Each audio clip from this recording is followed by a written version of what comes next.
Good morning प्यारे बच्चों। कल हमने हमारी व्याकरण पुस्तक का पाठ 2 वाच्य तथा वाच्य परिवर्तन प्रारंभ किया था और इसमें हमने वाच्य की परिभाषा जानी थी कि क्रिया के जिस रूप से यह पता चले कि क्रिया का मुख्य विषय कर्ता है, कर्म है अथवा भाव है, उसे वाच्य कहते हैं। साथ ही हमने वाच्य के तीनों प्रकारों कर्तृवाच्य, कर्मवाच्य और भाववाच्य को समझा था। कर्तृवाच्य में हमने जाना था कि कर्ता के अनुसार यदि क्रिया के लिंग और वचन का निर्धारण होता है तो वहाँ कर्तृवाच्य होता है। कर्म के आधार पर यदि क्रिया का निर्धारण होता है या कर्म ही वाक्य का मुख्य विषय होता है तो वहाँ कर्मवाच्य होता है। और तीसरा जो हमने प्रकार पढ़ा था बेटा वो था भाववाच्य, कि जहाँ क्रिया ना तो कर्ता और ना ही कर्म के आधार पर निर्धारित होती है बल्कि भाव के आधार पर निर्धारित होती है, तो वहाँ भाववाच्य होता है। आज हम बेटा वाच्य परिवर्तन प्रारंभ करेंगे। वाच्य परिवर्तन कि जिस प्रकार हमने कक्षा 9 में हमारा एक अभ्यास किया था बेटा वाक्य परिवर्तन, कि वहाँ हमें दिया जाता था साधारण वाक्य को प्रश्नवाचक में बदलो। राम ने खाना खाया, क्या राम ने खाना खाया? ओके, तो आज हम उसी वाच्य परिवर्तन को सीखेंगे कि एक वाच्य से दूसरे वाच्य में वाक्य को किस तरह परिवर्तित किया जाता है। ठीक है, लेकिन परिवर्तन से पहले हमें एक चीज़ सीखनी होगी कि वाच्य को हम पहचाने कैसे, है ना। कि हम परिवर्तित बेटा तभी कर पाएंगे जब हम वाच्यों को पहचानेंगे। कि यदि हमें समझ ही नहीं आया कि इस वाक्य में वाच्य कौन सा है तो हमारा परिवर्तित करना शायद थोड़ा मुश्किल होगा। तो वाच्यों की पहचान हम किस तरह से कर सकते हैं? पहला कर्तृवाच्य, कि कर्तृवाच्य में कर्ता या तो बिना विभक्ति होता है या कर्ता के साथ ने विभक्ति होती है। राम ने खाना खाया, लेकिन सामान्य वर्तमान काल और सामान्य भूतकाल में कर्ता के साथ ने विभक्ति का प्रयोग नहीं होता है। ये बात भी हमें ध्यान रखनी है, ठीक है ना। राम खाना खा चुका। ओके। सेकंड कर्मवाच्य, इसमें कर्ता के साथ से अथवा के द्वारा विभक्ति जुड़ी होती है, ठीक है ना। जैसे राम से कहानी पढ़ी गई और राम द्वारा कहानी पढ़ी गई। ओके।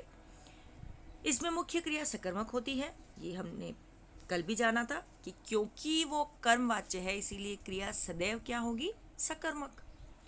और उसके साथ जाना क्रिया का रूप, लिंग, वचन कालानुसार जुड़ा होता है। राम द्वारा आम खाया गया, राम द्वारा आम खाया जाएगा, है ना। कि लिंग, वचन और काल के अनुरूप उस जाना मतलब जो काम हुआ उस क्रिया का रूप जुड़ेगा, ठीक है ना। गया और जाएगा। जाना क्रिया के उपयुक्त रूप से पहले क्रिया सामान्य भूतकाल में होती है। तीसरा बेटा हम भाववाच्य की पहचान कैसे करेंगे? कर्ता के साथ से या के द्वारा चिन्ह जुड़ा होता है। क्रिया सदैव अकर्मक होती है ना। कि जहाँ कल हमने जाना था जो कर्तृवाच्य है उसमें सकर्मक और अकर्मक दोनों हो सकती है। कर्मवाच्य में क्रिया सदैव सकर्मक होती है और भाववाच्य में क्रिया सदैव अकर्मक होती है। ओके। क्रिया का रूप सदैव एक वचन, पुल्लिंग और अन्य पुरुष में होता है। ओके। तो इन कुछ बातों को हमें अपने मस्तिष्क में बिठाना है और वाच्यों को पहचानना सीखना है। बहुत ज़्यादा मुश्किल नहीं है बेटा। ओके। अब है हमारा वाच्य परिवर्तन, कि हम वाच्यों को कैसे परिवर्तित करें। कि हमारा जो पैटर्न है अभी बोर्ड में उसमें यही है बेटा कि आपको वाच्य पहचानना भी होता है, वाच्य का उदाहरण भी लिखना होता है और वाच्य को परिवर्तित भी करना होता है। ये आपके भले ही अभी MCQs पैटर्न में आता है, लेकिन अब जो प्रश्न है वो इसी तरह के पैटर्न पर निर्धारित होते हैं। ओके। तो सबसे पहला जो हम सीखेंगे वो है कर्तृवाच्य से कर्मवाच्य बनाना, है ना। कि कर्ता के आधार पर जो क्रिया निर्धारित होगी उसे हम किस में बदलेंगे? कर्म के आधार पर। ओके। तो कर्मवाच्य केवल सकर्मक क्रियाओं के बनते हैं, अतः कर्मवाच्य बनाते समय हमें कुछ चेंजेस करने पड़ेंगे, ठीक है। सबसे पहले तो कर्ता के साथ से विभक्ति जोड़कर उसे करण कारक बना दिया जैसे है ना कि क्रिया राम से संपन्न हुई है, तो क्रिया जिससे संपन्न होती है वो करण होता है ना, तो हम कर्ता के साथ से जोड़कर उसे करण में परिवर्तित करेंगे, है ना। कि जैसे राम आम खाता है तो राम से आम खाया गया, ओके, राम से चाय पी गई। क्लियर। दूसरा, जा धातु के क्रिया रूप कर्मवाच्य की सामान्य भूतकालिक मुख्य क्रिया के लिंग वचन आदि के अनुसार जोड़कर साधारण क्रिया को संयुक्त क्रिया बना दिया जाता है। जैसे राम ने आम खाया है तो राम से आम खाया जाता है। अब खाया तो बेटा मुख्य क्रिया है, लेकिन उसके साथ जाता है जोड़कर उसे संयुक्त क्रिया का रूप दे दिया जाता है। ठीक है। कर्मवाच्य की क्रिया के लिंग वचन आदि कर्म के अनुसार कर दिए जाते हैं। पहले जो कर्ता के अनुरूप थे, राम ने आम खाया, राम ने है ना, ठीक है, राम चाय पीता है, राम द्वारा चाय पी गई, चाय के अनुरूप पी गई हो गया। ओके। यदि कर्म के साथ विभक्ति लगी हो तो उसे हटा दिया जाता है ना। राम द्वारा चाय को पिया जाता है नहीं है बेटा, है ना, विभक्ति नहीं आती। और कर्तृवाच्य की मुख्य क्रिया को सामान्य भूतकाल में परिवर्तित कर दिया जाता है क्रिया को। ओके। उसके बाद जो सहायक क्रिया के रूप हैं वो उसके काल के अनुरूप लगते हैं। ओके। तो हम उदाहरण से, ये तो सारे बेटा नियम है, नियमों को जब हम इम्प्लीमेंट करेंगे, हम जब खुद प्रैक्टिस करेंगे तो हमें ये समझ में आएगी। ओके। तो सबसे पहला है हमारा कर्तृवाच्य। यह कविता नीरज ने लिखी है, तो जल्दी से बदलो, यह कविता नीरज द्वारा लिखी गई है। ओके। शिकारी पक्षी शिकार करते हैं, तो शिकारियों द्वारा शिकार किया जाता है। मैंने पत्र लिखा, मेरे द्वारा पत्र लिखा जाता है, या मुझसे पत्र लिखा जाता है ना। रेखा खाना पका रही है, रेखा द्वारा खाना पकाया जा रहा है। ठीक है। रेखा खाना पकाती है तो रेखा द्वारा खाना पकाया जाता है, और रेखा खाना पका रही है, रेखा द्वारा खाना पकाया जा रहा है। आपको ये ध्यान रखना है बेटा, वाच्य परिवर्तित करते समय आपको काल को परिवर्तित नहीं करना है ना। क्या यह कहानी सूर्यबाला ने लिखी है? क्या यह कहानी सूर्यबाला के द्वारा लिखी गई है? क्या आप अलीगढ़ जाएंगे? क्या आपके द्वारा अलीगढ़ जाया जाएगा? ओके।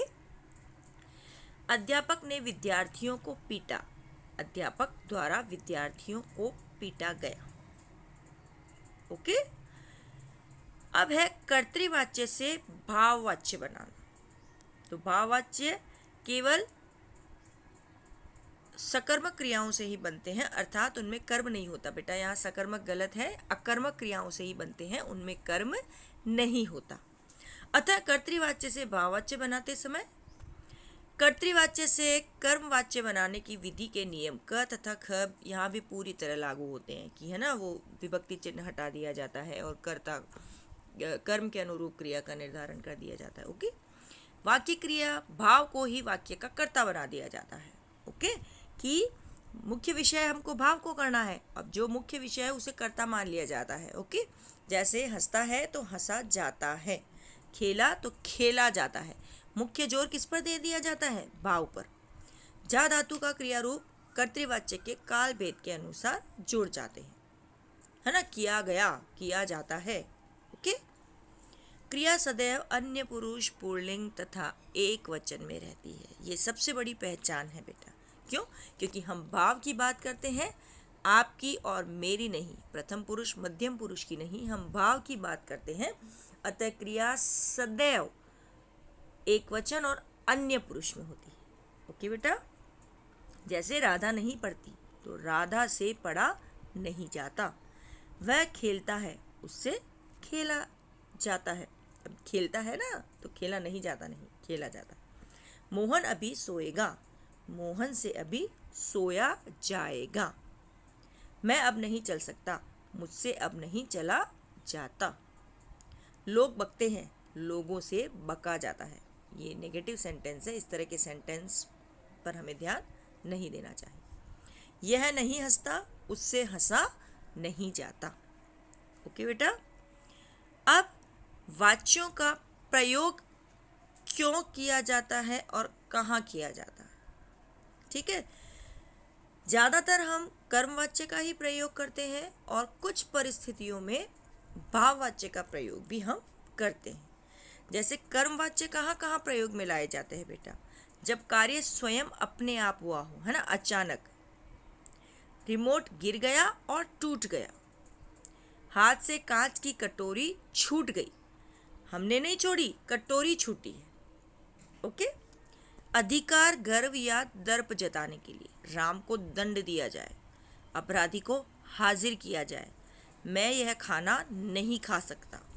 ओके, जब वाक्य में कर्ता को प्रकट करने की आवश्यकता न हो अथवा कर्ता अज्ञात हो। चुनाव में धन पानी की तरह बहाया जा रहा है, अब कौन बहा रहा है ये पता नहीं है, आवेदन पत्र भेज दिया गया। ओके, यहाँ किसी की बात नहीं सुनी जाती कि जब कर्ता अज्ञात हो तो वहाँ कर्मवाच्य होता है। जब कर्ता कोई सभा, समाज या सरकार हो, जब कोई समूह, मतलब है ना, क्रिकेट खिलाड़ियों का चयन क्रिकेट कंट्रोल बोर्ड द्वारा किया जाता है ना, पूरी एक कमेटी है, व्यक्ति विशेष नहीं है, समूह विशेष है। आर्य समाज द्वारा प्रतिवर्ष अनेक अंतरजातीय विवाह कराए जाते हैं। ओके, कानूनी अथवा कार्यालयी भाषा में आपका प्रार्थना पत्र स्वीकृत कर लिया गया है, क्योंकि बेटा यहाँ कर्ता स्पष्ट नहीं होता, कार्य बहुत सारे लोगों के हाथ से क्रियान्वित होता है, अतः यहाँ पर कर्म पर जोर दिया जाता है। ओके, साक्षात्कार के लिए राधा को कल बुलाया जाएगा। अब कार्यालय विशेष से किसी विशेष व्यक्ति द्वारा नहीं बुलाया जाता, वो जो ऑर्डर आता है वो कार्यालय के नाम से ही आता है, तो वो वहाँ पर कर्म। ओके, असमर्थता बताने के लिए अब तो पत्र नहीं लिखा जाता, गरीबों का दुख मुझसे देखा नहीं जाता। ओके, और सूचना देने में जहाँ कर्ता निश्चित नहीं हो, कानून तोड़ने वाले अपराधी मारे जाएंगे, नियमों का उल्लंघन करने वालों को कठोर सजा दी जाएगी। ओके, भाववाच्य कहाँ कहाँ प्रयोग किया जाता है, विवशता या असमर्थता प्रकट करने के लिए इसका सबसे मुख्य प्रयोग है बेटा। वह तो चल भी नहीं सकता, राम से खड़ा भी नहीं रहा जाता, और इस स्थान पर सारी रात कैसे रहा जाएगा। अनुमति या आज्ञा प्राप्त करने के लिए अब चला जाए, अब कुछ आराम किया जाए। ओके, ठीक है बेटा, तो ये है हमारा पाठ वाच्य। आपको इस पाठ में तीनों वाच्यों में जो अंतर है उसको पहचानना है, वाच्य को पहचानना सीखना है कि कौन सा वाक्य किस वाच्य का है। ओके, और वाच्य को परिवर्तित करना सीखना है, और परिवर्तित हम कब कर पाएंगे, जब हम अभ्यास करेंगे। क्यों? क्योंकि कहा जाता है ना, practice makes a man perfect, कि जितना ज़्यादा अभ्यास करोगे उतना ही ज़्यादा हम इसमें पारंगत होंगे। ओके बेटा, तो आज आपको इस पूरे पाठ की एक साथ रीडिंग लगानी है, और किसी भी तरह की कोई भी कठिनाई होने पर मुझसे पूछना है। ओके।